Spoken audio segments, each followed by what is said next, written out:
ಈ ಕ್ಷಣದ ಒಂದು ಮೇಜರ್ ಅಪ್ಡೇಟ್ ಬೀದರ್ನ ರಾಬರಿಯ ಮತ್ತೊಂದು ಎಕ್ಸ್ಕ್ಲೂಸಿವ್ ದೃಶ್ಯವನ್ನ ರಿಪಬ್ಲಿಕ್ ನಿಮ್ಮ ಮುಂದೆ ಇಡುತ್ತೆ. ರಿಪಬ್ಲಿಕ್ ಬಳಿ ಎಲ್ಲೂ ಇಲ್ಲದ ಎಕ್ಸ್ಕ್ಲೂಸಿವ್ ದೃಶ್ಯ ಬೀದರ್ನಲ್ಲಿ ಆಗಿರುವ ರಾಬರಿ ವಿಚಾರಕ್ಕೆ ಸಂಬಂಧಪಟ್ಟಂತೆ ಎಲ್ಲಿಗೆ ಹೋದ್ರು ಏನ್ ಮಾಡಿದ್ರು ಹಂತಕರು ರಿಪಬ್ಲಿಕ್ ಇಂಚಿಂಚು ಮಾಹಿತಿಯನ್ನ ಕೂಡ ನಿಮ್ಮ ಮುಂದೆ ಇಡ್ತಾ ಹೋಗ್ತೀವಿ. ಬೀದರ್ನ ಮತ್ತೊಂದು ರಾಬರಿಯ ಎಕ್ಸ್ಕ್ಲೂಸಿವ್ ದೃಶ್ಯ ಬೇರೆ ಎಲ್ಲೂ ಕೂಡ ನೋಡೋದಕ್ಕೆ ಸಾಧ್ಯ ಇಲ್ಲ. ನಿಮ್ಮ ರಿಪಬ್ಲಿಕ್ ಮಾತ್ರ ರಾಬರಿಯ ಕಿಡಿಗೇಡಿಗಳು ಎಲ್ಲಿ ಹೋದ್ರು, ಏನು ಮಾಡಿದ್ರು, ಯಾವ ರೀತಿ ಗನ್ ತೆಗೆದ್ರು, ಯಾವ ರೀತಿ ಬ್ಯಾಗ್ ಹೊತ್ಕೊಂಡು ಹೋದ್ರು, ಅದರ ಎಕ್ಸ್ಕ್ಲೂಸಿವ್ ದೃಶ್ಯವನ್ನ ನಿಮ್ಮ ಮುಂದೆ ಇಡ್ತಾ ಇದ್ದೀವಿ. ಅದು ರಿಪಬ್ಲಿಕ್ ಮಾತ್ರ. ಬೀದರ್ನ ಒಂದು ಘಟನೆ ಇಡೀ ರಾಜ್ಯದ ಜನನೇ ಬೆಚ್ಚಿ ಬಿದ್ದಿದ್ದಾರೆ. ಈ ಘಟನೆಯಿಂದ ಅಷ್ಟು ಭಯಾನಕ ರೀತಿಯಲ್ಲಿ ಆಗಿರುವ ರಾಬರಿ, ಒಬ್ಬ ಸಿಬ್ಬಂದಿಯ ನೆತ್ತರು ಹರಿಯೋ ಮೂಲಕ 93 ಲಕ್ಷವನ್ನ ಅಬೇಸ್ ಮಾಡಿರುವ ಮತ್ತೊಂದು ದೃಶ್ಯವನ್ನ ನಿಮ್ಮ ಮುಂದೆ ಇಡ್ತಾ ಇದ್ದೀವಿ. ಮತ್ತೊಂದು ಅಪ್ಡೇಟ್ ಲಭ್ಯವಾಗ್ತಾ ಇದೆ. ಬೀದರ್ನ ರಾಬರಿ ವಿಚಾರಕ್ಕೆ ಸಂಬಂಧಪಟ್ಟಂತೆ ಬೀದರ್ನಿಂದ ಹೈದರಾಬಾದ್ಗೆ ಬಂದಂತಹ ದರೋಡೆಕೋರರು ನಿನ್ನೆ ಮಧ್ಯಾಹ್ನ 3:30ಕ್ಕೆ ಬಂದು ಬಸ್ ಟಿಕೆಟ್ ಬುಕ್ ಮಾಡಿದ್ರು. ಒಂದು ಬ್ಯಾಗ್ನಲ್ಲಿ ಹಣ ತೆಗೆದುಕೊಂಡು ಬಂದಿದ್ರು. ಒಂದು ತಿಳ್ಕೊಳ್ಳಿ, ಅಲ್ಲಿ ಈ ಹಣವನ್ನ ನಾಪತ್ತೆ ಮಾಡುವಾಗ ಅಥವಾ ಅಬೇಸ್ ಮಾಡುವಾಗ ಟ್ರಂಕ್ ಮೂಲಕ ಆ ಟ್ರಂಕ್ ಅನ್ನ ಎತ್ಕೊಂಡು ಹೋಗೋದಕ್ಕೂ ಕೂಡ ಹೆಣಗಾಡಿದ್ರು. ಅದಾದ ಬಳಿಕ 2 ಬ್ಯಾಗ್ನಲ್ಲಿ ಈ ಹಣವನ್ನ ಡಿವೈಡ್ ಮಾಡಿ ತೆಗೆದುಕೊಂಡು ಹೋಗಿರುವಂತಹ ದೃಶ್ಯ ಸಿಸಿ ಕ್ಯಾಮೆರಾದಲ್ಲಿ ಸೆರೆಯಾಗಿರುವ ಮತ್ತೊಂದು ಎಕ್ಸ್ಕ್ಲೂಸಿವ್ ದೃಶ್ಯ ನಿಮ್ಮ ರಿಪಬ್ಲಿಕ್ ಬೀದರ್ನಿಂದ ಹೇಗೆ ಹೈದರಾಬಾದ್ಗೆ ಕನೆಕ್ಟ್ ಆಗಿದೆ ಅನ್ನೋದ್ರ ಎಕ್ಸ್ಕ್ಲೂಸಿವ್ ದೃಶ್ಯ ರಿಪಬ್ಲಿಕ್ ನೋಡ್ತಾ ಇದ್ದೀರಿ. ಸಿಸಿಟಿವಿಯಲ್ಲಿ ಸೆರೆಯಾಗಿರುವ ದೃಶ್ಯ. ಇಬ್ಬರು ಆಗುಂತಕರ ಕೈಯಲ್ಲಿ ಒಂದೊಂದು ಬ್ಯಾಗ್, ಒಂದೊಂದು ಹ್ಯಾಂಡ್ ಬ್ಯಾಗ್. ಸಹಜವಾಗಿ ಟ್ರಾವೆಲ್ ಮಾಡೋದಕ್ಕೆ ಬಳಕೆ ಮಾಡ್ಕೊಳ್ತೀವಲ್ಲ, ಅಂತಹ ಬ್ಯಾಗ್ ಇಬ್ಬರ ಕೈಯಲ್ಲಿ ಇರುವ ದೃಶ್ಯ. ಒಬ್ಬ ಬೆನ್ನಿಗೂ ಕೂಡ ಬ್ಯಾಗ್ ಹಾಕಿದ್ದಾನೆ, ಮತ್ತೊಂದು ಕೈಯಲ್ಲಿ ಆತನ ಕೈಯಲ್ಲಿ ಬ್ಯಾಗ್ ಇರೋದನ್ನ ಗಮನಿಸ್ತಾ ಇದ್ದೀರಿ. ಮತ್ತೊಬ್ಬ ಹಿಂದೆ ಆತನ ಕೈಯಲ್ಲೂ ಕೂಡ ಟ್ರಾವೆಲ್ ಬ್ಯಾಗ್. ಇದರಲ್ಲಿ ಏನಿದೆ ಅಂತ ನೀವು ಪ್ರಶ್ನೆ ಮಾಡಿದ್ರೆ, ಅವರು 93 ಲಕ್ಷವನ್ನ ಅಬೇಸ್ ಮಾಡಿದ್ರಲ್ಲ, 4 ಲಕ್ಷ ಅಲ್ಲೇ ಬಿತ್ತು ಅಂತ ಹಿರಿಯ ಅಧಿಕಾರಿಗಳು ಮಾಹಿತಿ ಕೊಡ್ತಾ ಇದ್ರು. ಉಳಿದಂತ ಹಣ ಎಲ್ಲಿ ಹೋಯ್ತು ಅಂದ್ರೆ ಇದೇ ಬ್ಯಾಗ್ ಅಲ್ಲಿ ಆ ಟ್ರಂಕ್ ಮೂಲಕ ಈ ಬ್ಯಾಗ್ಗೆ ಹಣ ಟ್ರಾನ್ಸ್ಫರ್ ಮಾಡಿಕೊಂಡು ಅಲ್ಲಿಂದ ತೆಗೆದುಕೊಂಡು ಹೋಗ್ತಾ ಇರುವಂತಹ ದೃಶ್ಯ. ಇದನ್ನ ಗಮನಿಸಿದ್ರೆ ಎಲ್ಗೂ ಟ್ರಾವೆಲ್ ಮಾಡ್ತಿದ್ದಾರೆ, ಯಾರಿಗೂ ಕೂಡ ಅನುಮಾನ ಬರಬಾರದು ಅನ್ನೋ ರೀತಿಯಲ್ಲಿ ಅವರು ಹೋಗ್ತಾ ಇರುವಂತಹ ದೃಶ್ಯ ಒಂದ್ ಕಡೆ ಗಮನಿಸ್ತಾ ಇದ್ರೆ, ಅದೇ ಹೈದರಾಬಾದ್ ನಲ್ಲಿ ಸೆರೆಯಾಗಿರುವ ಮತ್ತೊಂದು ಸಿಸಿಟಿವಿ ದೃಶ್ಯವನ್ನ ಕೂಡ ಗಮನಿಸ್ತಾ ಇದ್ದೀರಿ. ಬೈಕ್ ಮೂಲಕ ಬೀದರ್ನಿಂದ ಹೈದರಾಬಾದ್ಗೆ ಹೋದ್ರ ಅನ್ನುವಂತ ಪ್ರಶ್ನೆಗೆ ಹೌದು ಅಂತ ಇದೆ ಮೂಲಗಳು. ಅದಕ್ಕೆ ಸಾಕ್ಷಿ, ಅದಕ್ಕೆ ಪುಷ್ಟಿ ಕೊಡುವಂತಹ ಮತ್ತೊಂದು ಸಿಸಿಟಿವಿಯ ದೃಶ್ಯ. ಬೈಕ್ ನಲ್ಲಿ ಮುಸುಕುದಾರಿಗಳು, ಇಬ್ಬರು ಮುಸುಕುದಾರಿಗಳು ಬ್ಯಾಗ್ ಹಿಡ್ಕೊಂಡು ಹೋಗ್ತಾ ಇರುವಂತಹ ದೃಶ್ಯವನ್ನ ಕೂಡ ನಾವು ಗಮನಿಸ್ತಾ ಇದ್ದೀವಿ. ಇದು ಹೈದರಾಬಾದ್ ನಲ್ಲಿ ಇಬ್ಬರು ಆರೋಪಿಗಳು ಓಡಾಡ್ತಾ ಇರುವಂತಹ ದೃಶ್ಯ ಸಿಸಿ ಕ್ಯಾಮೆರಾದಲ್ಲಿ ಸೆರೆಯಾಗಿದೆ.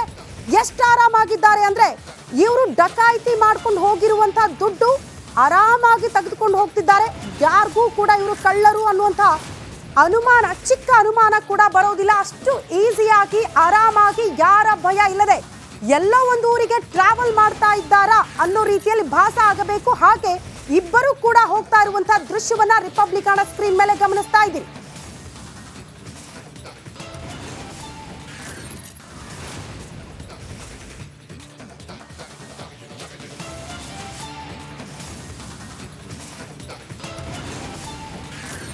ಮತ್ತೊಂದು ದೃಶ್ಯವನ್ನ ನೀವು ಸ್ಕ್ರೀನ್ ಮೇಲೆ ಗಮನಿಸ್ತಾ ಇದ್ದೀರಿ.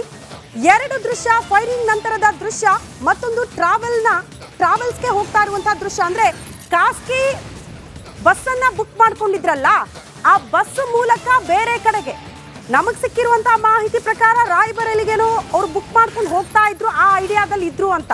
ಸೊ ಅಲ್ಲಿಗೆ ಹೋಗ್ತಾ ಇರುವಂತಹ ದೃಶ್ಯವನ್ನ ಗಮನಿಸ್ತಾ ಇದ್ರಿ. ಮತ್ತೊಂದು ಫೈರಿಂಗ್ ನಂತರದ ದೃಶ್ಯ. ಹೈದರಾಬಾದ್ ನಲ್ಲಿ ಟ್ರಾವೆಲ್ ಮ್ಯಾನೇಜರ್ ಸಹಜವಾಗಿ ಪ್ಯಾಸೆಂಜರ್ಗಳ ಬ್ಯಾಗ್ ಅನ್ನ ಚೆಕ್ ಮಾಡ್ತಾ ಇರ್ತಾರೆ. ಹಾಗೆ ಇವರಿಬ್ಬರ ಬ್ಯಾಗ್ ಅನ್ನ ಕೂಡ ಚೆಕ್ ಮಾಡಿದ್ರು. ಅದರಲ್ಲಿ ಕಂತೆ ನೋಟ್ ಇರೋದು ಕಂಡು ದಂಗಾದ್ರು ಟ್ರಾವೆಲ್ ಮ್ಯಾನೇಜರ್.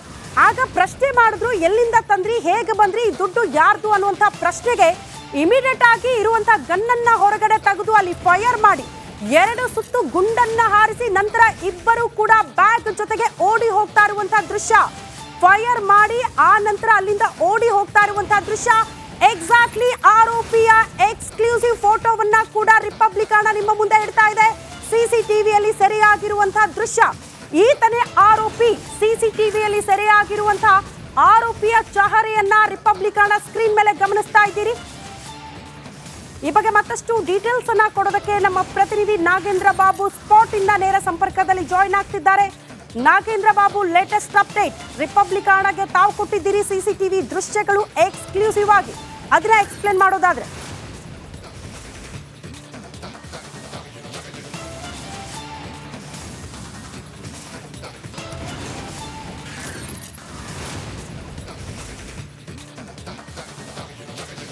ಶ್ರುತಿ, ನೋಡಿ, ಇಲ್ಲಿ ನಾವು ಪ್ರಮುಖವಾಗಿ 3 CCTV ದೃಶ್ಯಾವಳಿಯನ್ನ ಗಮನಿಸ್ತಾ ಇದ್ದೀವಿ. ಇದರಲ್ಲಿ ಮೊದಲನೇದು ಬೈಕ್ ಮೇಲೆ ಕುಳಿತುಕೊಂಡು, ಅಂದ್ರೆ ಹೆಲ್ಮೆಟ್ ಅನ್ನ ಧರಿಸಿ ಜಾಕೆಟ್ ಅನ್ನ ಹಾಕೊಂಡು ಬರ್ತಾ ಇರುವಂತಹ ಫೋಟೋ ಏನಿದೆ, ಅದು ಬೀದರ್ನಲ್ಲಿ CC ಕ್ಯಾಮ್ರಾದಲ್ಲಿ, ಅಂದ್ರೆ ಅಲ್ಲಿ ಒಂದು ರಸ್ತೆಯಲ್ಲಿ ಹಾಕಿದಂತಹ ಒಂದು CC ಕ್ಯಾಮ್ರಾದಲ್ಲಿ ಸೆರೆ ಸಿಕ್ಕಂತಹ ಫೋಟೋ. ಮತ್ತೊಂದು ಕಡೆ ಹೈದರಾಬಾದ್ಗೆ ಬಂದು ಅಫ್ಜಲ್ ಜಂಗಲ್ಲಿ ಒಂದು ಸ್ಟೋರ್ ಅಲ್ಲಿ ಬ್ಯಾಗ್ ಅನ್ನ ಪರ್ಚೇಸ್ ಮಾಡ್ತಾ ಇದ್ದ ಸಂದರ್ಭದ ಒಂದು ಫೋಟೋ.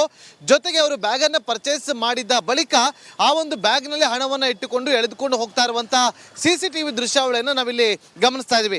ಶ್ರುತಿ, ನೋಡಿ, ಈಗ ರಿಪಬ್ಲಿಕ್ ಕನ್ನಡಕ್ಕೆ ಹೈದರಾಬಾದ್ನ ಈಸ್ಟ್ ಝೋನ್ DCP ಆಗಿರುವಂತಹ ಬಾಲಸ್ವಾಮಿ ಅವರು ಪ್ರತಿಕ್ರಿಯೆಯನ್ನು ಕೊಟ್ಟಿದ್ದು. ಅವರು ಕೊಟ್ಟಂತಹ ಮಾಹಿತಿ ಪ್ರಕಾರ ನಿನ್ನೆ ಮಧ್ಯಾಹ್ನ 3:30 ಸುಮಾರಿಗೆ ಅವರು ಹೈದರಾಬಾದ್ಗೆ ಬಂದಿದ್ರು. ಬೀದರ್ನಿಂದ ಯಾವ ಮಾರ್ಗವಾಗಿ ಅವರು ಬಂದಿದ್ರು ಅನ್ನೋದು ಇನ್ನೂ ಸ್ಪಷ್ಟವಾಗಿ ಗೊತ್ತಿಲ್ಲ. ಆದ್ರೆ ಇಲ್ಲಿಗೆ ಹೈದರಾಬಾದ್ಗೆ ಬರ್ತಾ ಇದ್ದಂತೆ ಅಫ್ಜಲ್ ಜಂಗಿಗೆ ಹೋಗಿ ಅಲ್ಲಿ ಒಂದು ಟ್ರಾವೆಲ್ಸ್ ಹತ್ರ ಮಾತಾಡಿ ನಾವು ರಾಯ್ಪುರ್ಗೆ ಹೋಗಬೇಕು ಅಂತ ಹೇಳಿ 2 ಟಿಕೆಟ್ ಅನ್ನ ಬುಕ್ ಮಾಡ್ತಾರೆ. ಬುಕ್ ಮಾಡ್ತಾ ಇದ್ದಂತ ಸಂದರ್ಭದಲ್ಲಿ ಅವರು, ಅಂದ್ರೆ ಯೂಶಲಿ ಟ್ರಾವೆಲ್ಸ್ ನವರು ಟಿಕೆಟ್ ಅನ್ನ ಬುಕ್ ಮಾಡಬೇಕಾದ್ರೆ ಅವರ ವಿಳಾಸ, ಅವರ ಹೆಸರು, ಜೊತೆಗೆ ಅವರ ಮೊಬೈಲ್ ನಂಬರ್ ಅನ್ನ ಪಡ್ಕೊಳ್ತಾರೆ. ಅದೇ ರೀತಿಯಾಗಿ ಮೊಬೈಲ್ ನಂಬರ್ ಅನ್ನ ಕೇಳಿದಾಗ ಇವರು ಆರೋಪಿಗಳು ಒಂದು ಮೊಬೈಲ್ ನಂಬರ್ ಅನ್ನ ಕೊಟ್ಟಿದ್ದಾರೆ. ಆ ಮೊಬೈಲ್ ನಂಬರ್ ಅನ್ನ ಈಗ ಪೊಲೀಸರು ತಗೊಂಡು ಚೆಕ್ ಮಾಡಿದಾಗ ಅದಕ್ಕೆ ಸಂಬಂಧಪಟ್ಟ ಒಂದಷ್ಟು ಡೀಟೇಲ್ಸ್ ಗಳನ್ನ ಕಲೆಕ್ಟ್ ಮಾಡ್ತಿದ್ದಾರೆ.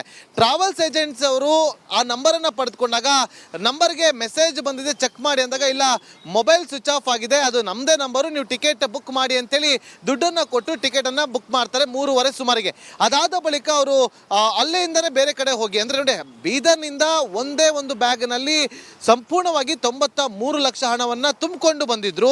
ಇಲ್ಲಿಗೆ ಬಂದ ಬಳಿಕ ಬಸ್ ಟಿಕೆಟ್ ಅನ್ನ ಬುಕ್ ಮಾಡಿ ಆ ನಂತರ ಒಂದು ಬ್ಯಾಗ್ ಸ್ಟೋರ್ಗೆ ಹೋಗಿ ಅಲ್ಲಿ 2 ಬ್ಯಾಗ್ಗಳನ್ನ ಪರ್ಚೇಸ್ ಮಾಡ್ತಾರೆ. 2 ಬ್ಯಾಗ್ಗಳನ್ನ ಪರ್ಚೇಸ್ ಮಾಡಿ ಅಲ್ಲಿಂದ ಬೇರೆ ಕಡೆ ಹೋಗಿ ಆ 2 ಬ್ಯಾಗಲ್ಲಿ, ಒಂದು ಬ್ಯಾಗಲ್ಲಿ ತಂದಿದಂತ ಹಣವನ್ನ 2 ಬ್ಯಾಗ್ ಹೊಸ ಬ್ಯಾಗ್ಗಳಲ್ಲಿ ತುಂಬಿಕೊಂಡು, ಅದರ ಸ್ಪ್ಲಿಟ್ ಮಾಡ್ತಾರೆ, 2 ಭಾಗವಾಗಿ ಮಾಡ್ಕೊಂಡು 2 ಬ್ಯಾಗಲ್ಲಿ ತುಂಬಿಕೊಳ್ತಾರೆ. ಇನ್ನು ಅವರು ಹಾಕಿಕೊಂಡು ಬಂದಂತ ಬಟ್ಟೆಗಳನ್ನಿತ್ತು ಅದನ್ನು ಕೂಡ ಬಿಚ್ಚಿ ಮತ್ತೊಂದು ಬ್ಯಾಗ್ನಲ್ಲಿ ಇಡ್ತಾರೆ. ಒಟ್ಟು 3 ಬ್ಯಾಗ್. ಆ 3 ಬ್ಯಾಗ್ ಅನ್ನ ಕೂಡ ಹಿಡಿದುಕೊಂಡು ಹೇಳ್ಕೊಂಡು ಹೋಗುವಂತ, ರಸ್ತೆಯಲ್ಲಿ ಹೋಗುವಂತ ಸಂದರ್ಭದ CCTV ದೃಶ್ಯಾವಳಿ ರಿಪಬ್ಲಿಕ್ ಕನ್ನಡಕ್ಕೆ ಎಕ್ಸ್ಕ್ಲೂಸಿವ್ ಆಗಿ ಲಭ್ಯವಾಗಿದೆ. ಅವರು ಹಣವನ್ನು ತುಂಬಿಕೊಂಡು ವಾಪಸ್ ಇಲ್ಲಿಗೆ ಟ್ರಾವೆಲ್ಸ್ ಹತ್ರ ಬಂದಾಗ ಅಲ್ಲಿ ಟ್ರಾವೆಲ್ಸ್ನವರು ಟಿಕೆಟ್ ಆಧಾರದಲ್ಲಿ ಮಿನಿ ಬಸ್ ಅನ್ನ ರೆಡಿ ಮಾಡಿರ್ತಾರೆ. ಆ ಮಿನಿ ಬಸ್ ನಲ್ಲಿ ಎಲ್ಲಾ ಪ್ರಯಾಣಿಕರನ್ನ ಕೂರಿಸಿಕೊಂಡು ಹೈವೇಗೆ ಕರೆದುಕೊಂಡು ಹೋಗಿ ಅಲ್ಲಿ ಮೇನ್ ಬಸ್ಗೆ ಕೂರಿಸುವಂತ ಕೆಲಸವನ್ನ ಮಾಡ್ತಾರೆ. ನೋಡಿ, 2 ತಿಂಗಳ ಹಿಂದೆ ಹೈದರಾಬಾದ್ನ ಪೊಲೀಸ್ ಕಮಿಷನರ್ ಒಂದು ಆದೇಶವನ್ನು ಹೊರಡಿಸಿದ್ರು. ಎಲ್ಲ ಟ್ರಾವೆಲ್ಸ್ನವರು, ಎಲ್ಲ ಏಜೆಂಟ್ಗಳು ಬಸ್ನಲ್ಲಿ ಪ್ರತಿಯೊಂದು ವಾಹನಗಳಲ್ಲೂ ಕೂಡ ಲಗೇಜನ್ನು ಚೆಕ್ ಮಾಡಿ ನಂತರ ಅವರನ್ನ ಪ್ರಯಾಣಿಕರನ್ನ ಹತ್ತೋದಕ್ಕೆ ಪರ್ಮಿಷನ್ ಕೊಡಬೇಕು ಅಂತೇಳಿ ಒಂದು ಆದೇಶವನ್ನು ಕೊಟ್ಟಿದ್ರು. ಅದರ ಆದೇಶದಂತೆ ನಿನ್ನೆ ಜಹಾಂಗೀರ್, ಈ ರೋಷನ್ ಟ್ರಾವೆಲ್ಸ್ನ ಮ್ಯಾನೇಜರ್ ಜಹಾಂಗೀರ್, ಎಲ್ಲರ ಬ್ಯಾಗನ್ನು ಚೆಕ್ ಮಾಡುವ ಸಂದರ್ಭದಲ್ಲಿ ಈ ಆರೋಪಿಗಳು ತಂದಿದ್ದಂಥ ಬ್ಯಾಗನ್ನು ಕೂಡ ಚೆಕ್ ಮಾಡ್ತಾರೆ. ಆಗ ಅದರಲ್ಲಿ ಹಣ ಇರೋದು ಗೊತ್ತಾಗುತ್ತೆ. ತಕ್ಷಣ ಇದು ಹಣ ಎಲ್ಲಿದ್ದು ಅಂತ ಕೇಳಕ್ಕೆ ಪೊಲೀಸ್ ಕರೆ ಮಾಡೋದಕ್ಕೆ ಜಹಾಂಗೀರ್ ಮುಂದಾದಾಗ ಈ ಇಬ್ಬರು ಆರೋಪಿಗಳು ಅದರಲ್ಲಿ 500 ರೂಪಾಯಿ ಮುಖಬೆಲೆಯ 50,000 ರೂಪಾಯಿ 2 ಕಂತಿನ ನೋಟುಗಳನ್ನ, 2 ಕಟ್ಟು ನೋಟನ್ನ ಅವರ ಕೈ ಕೊಟ್ಟು ಎಲ್ಲೂ ಹೇಳ್ಬೇಡಿ, ಪೊಲೀಸರಿಗೆ ಮಾಹಿತಿ ಕೊಡಬೇಡಿ ಅಂತೇಳಿ ಮನವೊಲಿಸುವಂತ ಪ್ರಯತ್ನವನ್ನ ಮಾಡ್ತಾರೆ. ಆದ್ರೆ ಜಹಾಂಗೀರ್ ಅದಕ್ಕೆ ಒಪ್ಪಿಕೊಳ್ಳದೆ ತಕ್ಷಣ ಪೊಲೀಸರಿಗೆ ಫೋನ್ ಮಾಡೋದಕ್ಕೆ ಮುಂದಾದಾಗ ಅವರು ತಂದಿದ್ದಂಥ ಕಂಟ್ರಿ ಮೇಡ್ ಪಿಸ್ತೂಲ್ ನಿಂದ ಫೈರ್ ಮಾಡ್ತಾರೆ. ಫೈರ್ ಮಾಡಿದಾಗ ಆ ಪಿಸ್ತೂಲ್ ನಲ್ಲಿ ಬಳಕೆ ಮಾಡ್ತಾ ಇದ್ದಂಥ ಬುಲೆಟ್ ಅಲ್ಲ, ಪೆಲೆಟ್ ಅಂತ ನಾವು ಕರಿತೀವಿ, ಸಣ್ಣ ಸಣ್ಣ ಬುಲೆಟ್, ಅಂದ್ರೆ ಬಾಲ್ಸ್ ಟೈಪ್ ಬರುತ್ತೆ, ಆ ಒಂದು ಪೆಲೆಟ್ ಅವರ ದೇಹಕ್ಕೆ ಒಕ್ಕಿಕೊಂಡಿತ್ತು. ತಕ್ಷಣ ರಕ್ತದಲ್ಲಿ ರಕ್ತ ಸುರಿತಾ ಇದ್ರು ಕೂಡ ಜಹಾಂಗೀರ್ ಟ್ರಾವೆಲ್ಸ್ ಹತ್ರ ಓಡಿ ಹೋಗ್ತಾನೆ. ಆಗ ಈ ಇಬ್ಬರು ಆರೋಪಿಗಳು ಬ್ಯಾಗ್ ಅನ್ನ ತೆಗೆದುಕೊಂಡು ವಿರುದ್ಧ ದಿಕ್ಕಿನಲ್ಲಿ ಎಸ್ಕೇಪ್ ಆಗ್ತಾರೆ. ಒಂದು ಸ್ವಲ್ಪ ದೂರ ಓಡಿ ಹೋಗಿ ಅಲ್ಲಿ ಒಂದು ಆಟೋವನ್ನ ಬುಕ್ ಮಾಡಿಕೊಂಡು ಆಟೋದಲ್ಲಿ ಅಲ್ಲಿಂದ ಎಸ್ಕೇಪ್ ಆಗಿದ್ದಾರೆ. ಓಕೆ ನಾಗೇಂದ್ರ ಬಾಬು, ಧನ್ಯವಾದಗಳು ತಮ್ಮೆಲ್ಲ ಮಾಹಿತಿಗೆ.